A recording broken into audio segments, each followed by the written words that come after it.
Hi friends, welcome back to iSmart Muthu.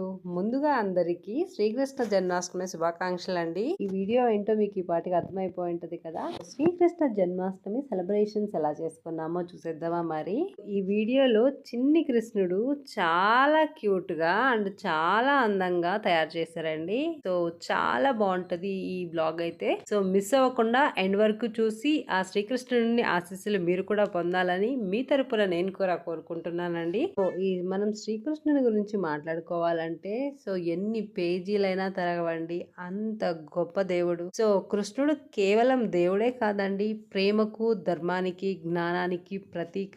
జీవన సత్యానికి కూడా ఈయన ఒక ప్రతీక అన్నమాట. సో ఆయన మురళి ధ్వనిలో భక్తి పరవశం ఉంది. ఓ శ్రీకృష్ణుడు మనసును మురిపించే మురళీ మోహనుడు. ఆయన మాధుర్యాన్ని మాటల్లో చెప్పలేం కదా. ఓ కృష్ణుని జన్మాష్టమి అనేది కేవలం పండుగ కాదండి, అది ఒక భక్తి, ప్రేమ, ధర్మానికి పునాది. ఓ శ్రీకృష్ణుని మురళి ధ్వనిలో భక్తి పరవశం, ఆయన చూపుల్లో అనుగ్రహం, ఆయన మాటల్లో జీవన మార్గం. ఈ కృష్ణుని గీతా బోధనలతో జీవితం అనేది ఖచ్చితంగా మారుతుందండి. ఇలా మాట్లాడుకుంటూ పోతే ఆ కృష్ణుని లీలలు చాలా ఉన్నాయండి. సో గుడిలో అయితే వేణుగోపాల స్వామి టెంపుల్లో సో చాలా బాగా అలంకరించారండి. సో చూడడానికి రెండు కళ్ళు చాలలేదన్నమాట. సో మేము పోయిన టైంకి చాలా క్రౌడెడ్ గా ఉన్నారనమాట. ఈ మొత్తం ఎలాగో క్రౌడ్ ఎక్కువగానే ఉంటది. సో ఈవినింగ్ టైంలో ఇంకా కొద్దిగా ఎక్కువ ఉంటది అనమాట. వర్షం ఎక్కువ ఉండడం వల్ల క్రౌడ్ కూడా కొంచెం బెటర్ అనిపించిందండి. లేదంటే క్యూలో 2 to 3 hours ఉండాల్సి వచ్చేది. మాకు ఆల్మోస్ట్ హాఫ్ అన్ అవర్ లోపే అయిపోయింది అనమాట.